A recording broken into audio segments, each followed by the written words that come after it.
오늘 함께 보신 본문으로 가나안 땅은 어떤 땅이냐라는 제목으로 오늘과 다음 주 한 두 번, 좀 길면 세 번까지, 그래서 일단 다음 주까지 계획을 하고 있습니다.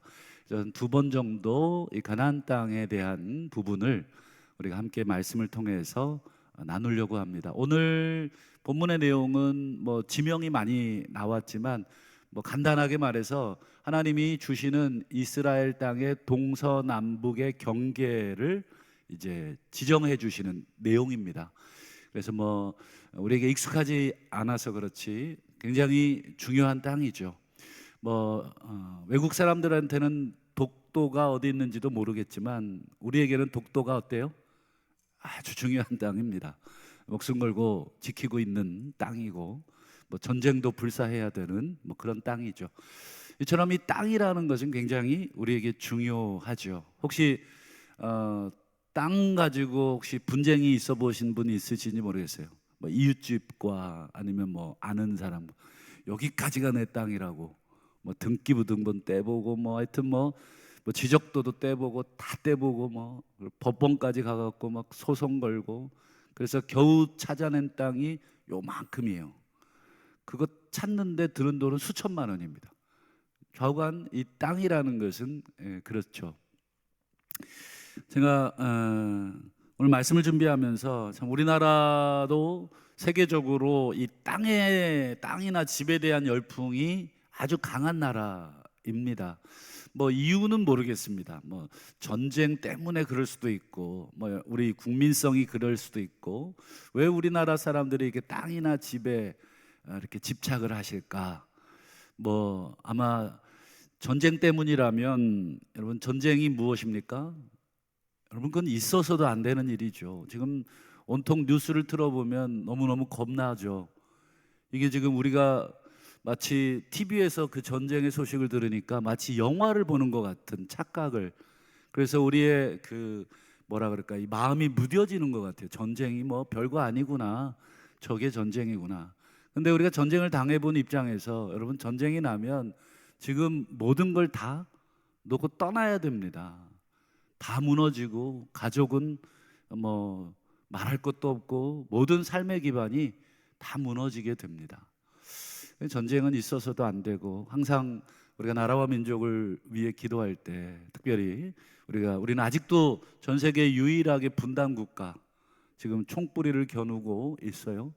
지금 군에 우리 자녀들을 보낸 부모님들은 얼마나 초조하십니까? 이 전쟁이 일어나면 곧바로 이제 투입이 돼야 되는 그런 어려움들이 있는, 좌우간 우리 민족이 이 집이나 땅에 굉장히 집착하는 게 뭐 전쟁도 이유가 있겠고 또 여러 가지 뭐 이유가 있겠죠. 그래서 말씀을 준비하면서 이 우리나라 이 어디 땅이 제일 비싸냐, 그 아마 대체로 이제는 뉴스에서 하도 방송을 해서 아시는 분도 있으리라고 보는데, 명동의 그 한 땅이잖아요. 제가 얼마지 하고 봤더니 2022년 12월 중앙일보를 찾아보니까 그 당시에 그 현시가, 즉 공시지가 말고 거래되는 현시가로 계산을 해보니까 평당 5억 7,450만 원. 별로 안 놀라시는데 한 평에 5억. 요게 이제 코로나 때문에 8%가 떨어진 가격이래요. 그러니까 이 거의 10% 가까이 떨어졌으니까 여기다가 10%를 더 보태면은 뭐 6억이 훌쩍 넘는 평당 가격이 그래요. 참 웃어야 할지 울어야 할지, 참 이 땅 한 평 갖는 게 참 어렵습니다. 아마 우리 성도님들 땅 갖고 계신 분들 계신지 모르겠습니다만, 뭐 우리 전주는 은혜의 땅이라서 그렇게 부동산 투기도 없고 아주 은혜로운 땅값을 자랑하는 동네인데, 수도권만 해도 어떻습니까? 예, 아이들 방 한 칸 얻어줄 돈 마련하는 것도 버겁습니다. 우리 청년들이 왜 결혼을 안 하는 게 아니라 못 하는지, 결혼을 해도 왜 자녀를 못 낳는지, 뭐 여러 가지 이유들 우리 아마 정치권에서도 막 애를 쓰고 있는데, 참 요즘 뭐 이제 총선 앞두고 뭐 그 공약들을 내세우고 있는데 꼼꼼히 저도 읽어보려고 생각을 하고 있어요. 오늘 왜 서두부터 이렇게 땅도 없는 사람에게 땅 얘기하느냐? 오늘 말씀이 바로 이스라엘 백성에게 땅을 주시는, 어디까지가 니네 땅이야, 이런 땅을 경계를 설명하시는, 그래서 오늘 이 가나안 땅이 도대체 어떤 땅이냐 하는 것을 좀 보려고 합니다. 먼저 2절을 한번 보시죠. 2절, 34장 2절. 자, 너희가 가나안 땅에 들어가는 때 그 땅은 뭐가 됩니까? 너희의 기업이 된다. 너희 땅이 된다. 와, 듣기만 해도 뭐 너무너무 좋죠. 가나안 땅 들어가면 그 땅은 이제 너희 땅이야. 그냥 밟는 대로. 그래서 여호수아 1장에 보면 네가 밟는 땅을 내가 너에게 줬다. 그러니까 하여튼 밟는 대로 네 땅이 된다. 이런 말씀을 이제 하시잖아요. 여러분, 과거에 하나님의 백성들은 애굽에서 자기 땅이 단 한 평도 없었던 노예들이었죠. 기억나시죠? 애굽에서 노예살이 했습니다. 이 바로의, 그리고 이 애굽의 사람들의 집이나 지어주고 땅이나 일구던 그 노예들이었어요. 자기 소유로 된, 자기 이름으로 된 땅 한 평조차 갖지 못했던 그런 노예들, 그런 노예들에게 지금 하나님이 이제 땅을 주신다. 왜 주실까요? 왜 땅을 주신다 그러셨을까? 여러 가지가 있겠지만 우리 창세기 15장 18절을 한번 보실까요? 창세기 15장 18절. 여호와께서 이르시되 내가 이 땅을 애굽 강에서부터 저 큰 강 유프라테스 강입니다. 지금 이라크에 있는 그 강이 있죠. 티그리스 강과 유프라테스 강, 그 두 개의 강이 그 지금의 이라크 땅에 있는데 거기까지가 내 자손에게 주겠다. 한마디로 이 땅은 지금 가나안 땅을 우리가 그냥 의미하신다고 보면 될 것 같아요. 이 가나안 땅을 내가 너희들에게 주겠다. 이 말은 아브라함에게 하신 말씀이에요. 아브라함에게. 근데 이 땅을 주실 때 아브라함에게 무슨 조건을 내세운 게 있나? 뭘 어떻게 하면 내가 이 땅 주겠다, 뭐 이런 조건이 있었나? 아무리 찾아봐도 그런 조건은 없습니다. 그냥 주시겠다는 거예요. 그냥. 굳이 이유를 찾자면 아브라함에게 지금 약속하셨기 때문에 그 약속을 지키기 위해서 주신다, 이렇게 우리가 볼 수 있지만 엄밀한 의미에서 아브라함에게 하신 이 약속도 어떤 조건을 달고 주시겠다고 한 것은 아닙니다. 그러니까 아브라함에게나 그 아브라함의 후손인 이스라엘 자손들에게나 하나님께서 이 가나안 땅을 왜 주시는가? 아무 이유가 없어요. 여러분, 아무 이유 없이 주는 것을 뭐라고 불러요? 뇌물? 선물이라고 부르죠. 뇌물은 뭔가 이 조건을 달고 주는 게 뇌물이잖아요. 그러니까 이거는 하나님의 뇌물이 아니라 뭐 하나님이 우리 인간에게 뭔가를 바라고 잘 보여야 돼서 뭔가 자리 하나 나중에 부탁하려고 주는 땅이 아니라 그냥 주는 땅, 그걸 선물이라고 우리가 부른다 그랬죠. 그래서 한번 따라해 주시겠습니까? 가나안 땅은 선물이다. 여러분, 이걸 꼭 기억하시면 좋겠어요. 가나안 땅은 선물입니다. 선물. 그냥 주시는 선물. 그걸 더 정확하게 설명하고 있는 곳이 신명기 6장인데요. 한번 신명기 6장 10절과 11절을 한번 화면을 통해서 보실까요? 모세가 이제 신명기에서 이런 말을 하죠. 이제 너에게 이 줄 땅, 너희가 들어가서 얻을 땅인데 이 땅이 어떤 땅인지를 설명합니다. 네가 건축하지 아니한 크고 아름다운 성읍을 얻게 하시며 네가 채우지 아니한 아름다운 물건이 가득한 집을 얻게 하시며 네가 파지 아니한 우물을 차지하게 하시며 네가 심지 아니한 포도원과 감람나무를 차지하게 하사. 계속해서 강조하고 있는, 반복하고 있는 표현이 있죠. 네가 뭐뭐 하지 아니한. 네가 건축하지도 않고, 네가 채우지도 않고, 네가 파지도 않고, 네가 심지도 않은 성읍, 집, 우물, 포도원, 감람나무, 이 모든 것들을 다 얻게 하시겠다, 주겠다. 네가 차지하도록 내가 주겠다.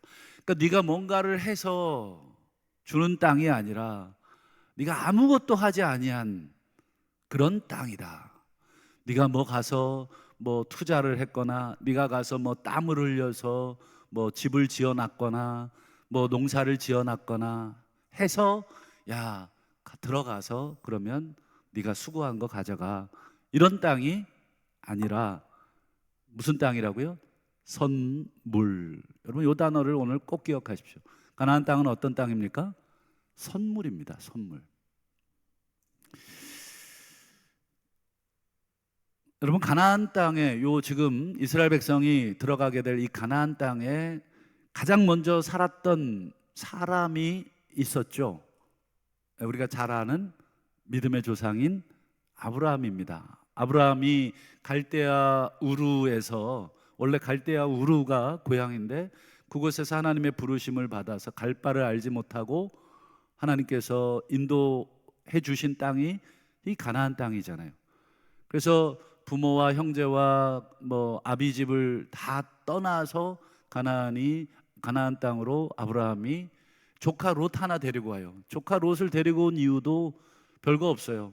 자기 형제가 낳은 아들인데요, 그 형제가 죽었기 때문에 아비가 없어요. 그래서 그 조카를 데리고 내가 아버지로서 대신 역할을 해주고 있는 거죠. 그 조카 하나 데리고 이 가나안 땅에 들어와서 아브라함이 살죠. 한 100년 정도 살아요. 100년 정도 가나안 땅에 사는데, 이 가나안 땅에 살면서 아브라함이 배운 게 있습니다. 가나안 땅을 한 100년 소유하면서 이렇게 배운 게 있어요. 그게 뭘까? 그 답이 신약 성경 히브리서 11장에 나와 있는데, 한번 히브리서 10장과 11장 10절과 11장 16절 한번 보실까요? 지금 아브라함 얘기입니다. 여러분 히브리서 11장은 소위 믿음의 장이잖아요. 믿음으로 이 믿음으로 쭉 얘기하다가 이제 아브라함 부분이 나온 거예요. 아브라함이 가나안 땅에 살면서 뭘 배웠는지, 가나안 땅 살면서 뭘 깨달았는지를 설명해 주는 구절입니다. 먼저 10절을 볼까요? 이는 그가, 아브라함이죠, 하나님이 계획하시고 지으실 터가 있는 성을 바랐음이라. 바랐다는 게 뭐예요? 소원했다, 소망했다, 이런 뜻입니다. 지금 아브라함이 가나안 땅에 100년 살면서 계속해서 하나님께서 아브라함의 마음에 어떤 소원, 어떤 소망, 어떤 바람을 주셨어요?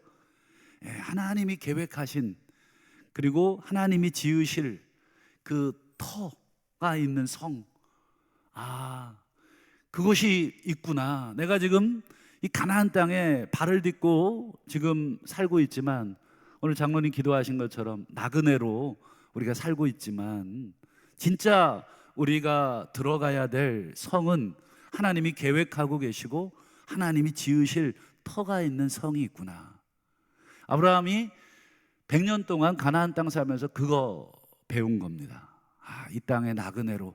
그래서 결국 아브라함은 100년 동안 거주했던 가나안 땅에 단 한 평이라 그러면 좀 그렇고, 딱 무덤 하나, 자기의 부인 사라가 죽었을 때 그 무덤 하나 만들기 위해서 여러분 돈 주고 산 그 땅이 전부예요.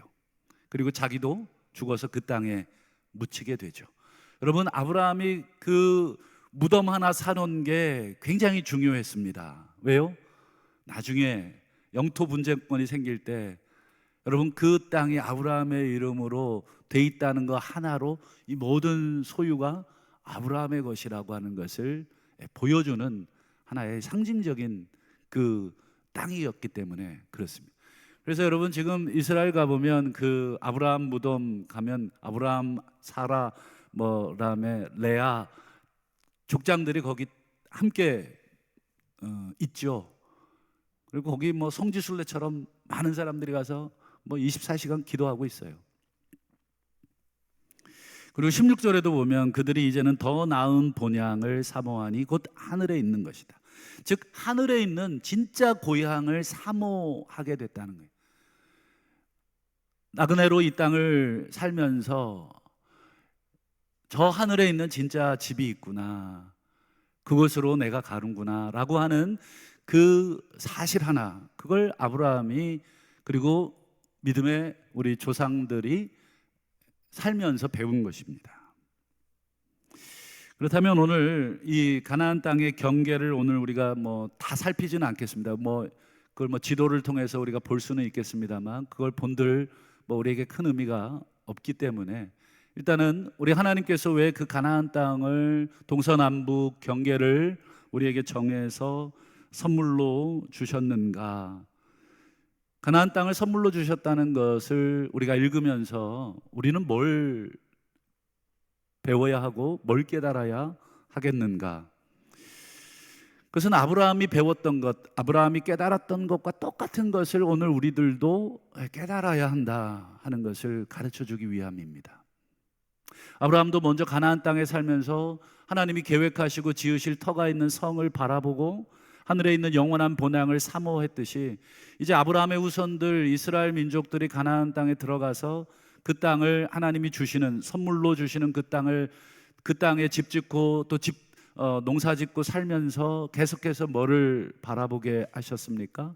그렇죠. 영원한 집이 있구나, 우리가 아버지의 집이 있구나 라고 하는 것을 바라보게 하셨듯이 오늘 시공을 초월해서 21세기를 살고 이곳에 우리가 지금 비록 집을 짓고 있고 집값이 평당 5억이 넘고 또 우리 요즘 집값이 너무 많이 오르고 건축비가 많이 올라서 집 한 채 짓기도 어렵고 사기도 어렵고 대출을 받자니 금리도 많이 올라서 빌릴 수도 없고 하여튼 이러지도 못하고 저러지도 못하고 집 없는 사람들은 어디 제대로 발을 뻗고 누울 곳도 없는 그런 현실 속에 있지만 우리가 이 땅 가운데 우리가 여전히 살고 있지만 우리는 뭘 배워야 됩니까? 라고 우리가 질문을 던진다면 아브라함이 깨달았던 것 그리고 우리 믿음의 조상들이 깨달았던 것을 오늘 시공을 초월해서 오늘 우리들도 깨달아야 한다.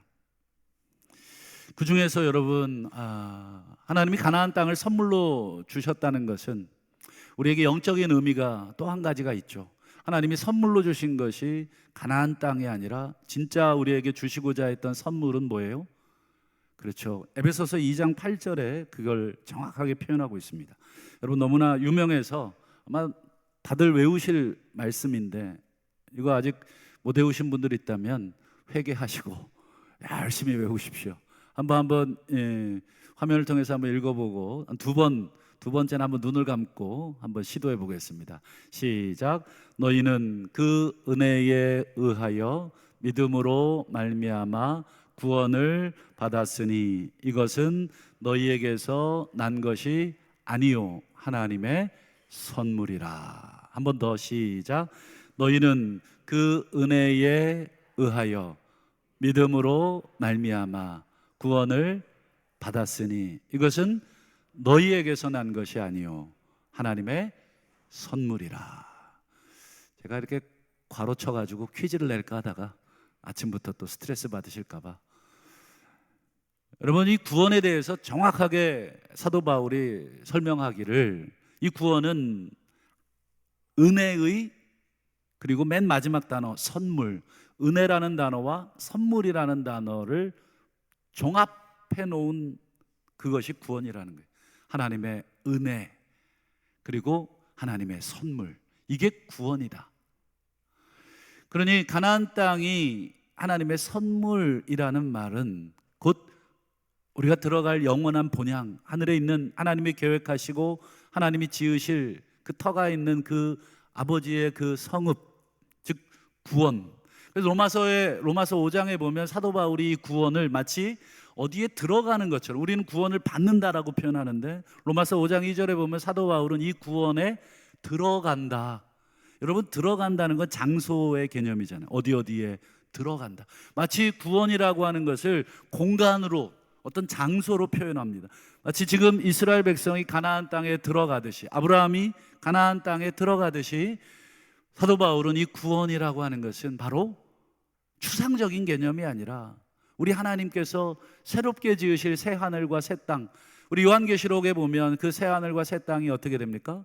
땅 위에 내려오는 하나님의 그 새로운 도성이 우리가 지금 발을 딛고 살고 있는 이곳에 내려오는 그림, 그리고 우리는 그 성읍에 들어가는, 그걸 구원이라고 사도 바울은 로마서 5장에서 너희가 믿음으로 서 있는 구원에 들어간다, 이렇게 표현하고 있어요. 즉 구원과 가나안 땅을 사도 바울은 정확하게 같은 개념으로 보고 있는 것이죠. 그러니 여러분, 에베소서 2장 8절, 너희가 그 은혜에 의하여 믿음으로 말미암아 구원을 받았으니 이것은 너희에게서 난 것이 아니라 하나님의 선물이다라고 하는 이 위대한 에베소서 2장에서 사도 바울이 우리에게 선언하고 가르쳐주고 있는 이 위대한 진술은 무엇을 배경으로 합니까? 오늘 본문을 배경으로 하는 것입니다.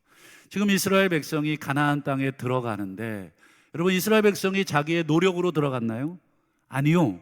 이스라엘 백성은 전적으로 어떤 노력이나 대가에 의해서 받은 땅이 아니라 하나님의 선물로서 이 땅을 받고 있다. 지금 이걸 배경으로 사도 바울은 에베소 2장에서 너희가 구원도 그렇다, 너희가 이 구원을 받은 것은 하나님의 은혜에 의한 것이다, 그것은 하나님의 전적인 선물이다. 그러면서 우리가 뒤에 제가 읽지는 않았습니다만, 그런즉 자랑할 때가 있느냐? 자랑할 것이 없다. 여러분, 나 구원받았고 구원받지 못한 사람에게 내가 자랑한다는 것은 이 구원이 어떤 것인지를 전혀 이해를 못한 무지의 소치입니다. 왜냐? 이 구원도 내가 뭔가를 해서 받은 게 아니라 전적인 하나님의 은혜를 내가 깨달았고, 내가 한 것이라고는 오직 딱 한 가지밖에 없어요. 깨달아진 것, 믿어진 것.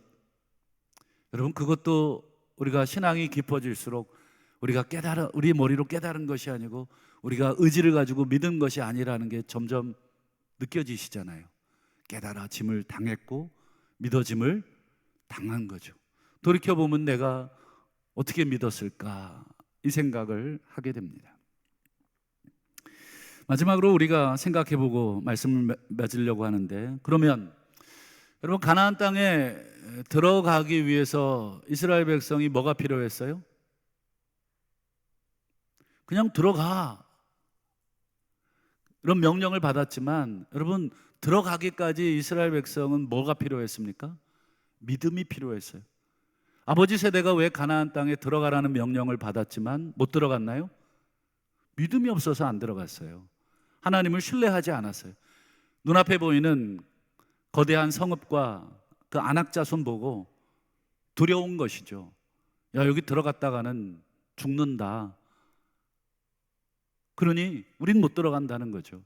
하나님을 믿지 못한 거예요. 하나님이 이 땅 주겠다, 그 약속보다는 눈앞에 보이는 현실이 훨씬 더 크고 훨씬 더 무서웠기에 그 두 개 사이에서 머뭇거리다가 결국은 40년 광야로 허송세월을 보내다가 다 죽었죠. 지금 이스라엘 백성도 자녀들 세대들도 똑같습니다. 가나안 땅에 지금 서 있는데, 이 은혜로 주시는 땅, 선물로 주시는 땅이지만 이 땅에 어떻게 해야 됩니까?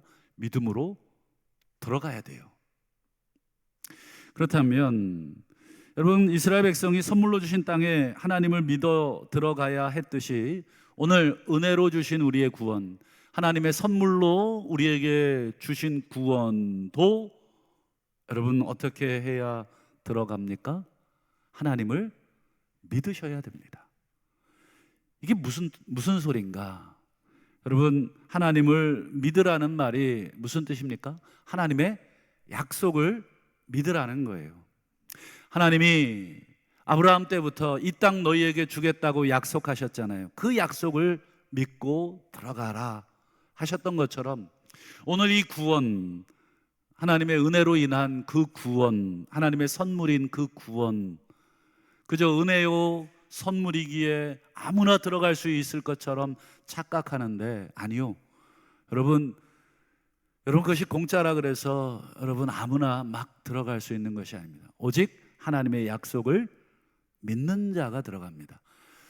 여러분, 요한복음 3장 16절, 하나님이 세상을 이처럼 사랑하사 독생자를 주셨으니 누구든지 저를 믿는 자마다 멸망치 않고 영생을 얻게 하려 하심이다. 이게 하나님의 약속이에요. 내가 독생자를 주겠다. 이 독생자를 믿는 자는 멸망시키지 않겠다. 멸망시키지 않고 구원시키겠다 하신 이 약속을 믿어야 은혜의 구원, 선물의 구원에 들어가는 것입니다. 그리고 여러분, 요한복음 3장 17절, 그 뒤에 이어지는 3장 17절도 한번 화면을 통해서 한번 보실까요?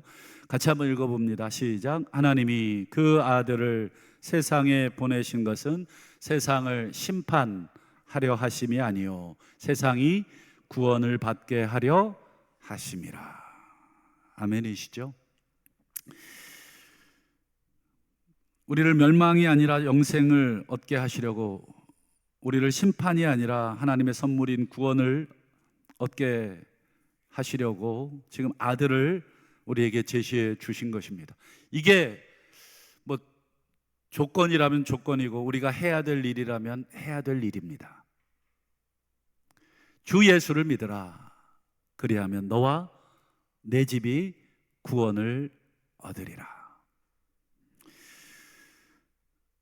사랑하는 우리 성도 여러분, 우리가 영생을 얻으려면, 그리고 구원을 얻으려면, 마치 구약시대의 가나안 사람들이 선물의 땅 가나안에 들어가려면 하나님의 약속을 믿어야 했듯이, 오늘 이 구원을 우리가 들어가고 얻으려면 우리는 주 예수를 믿으라 라고 하시는 이 하나님의 약속, 이 예수를 믿는 자에게 심판이 아니라 영생, 멸망이 아니라 구원을 주시겠다라고 하는 이 하나님의 명확한 약속을 믿어야 여러분이 구원에 들어가는 것입니다.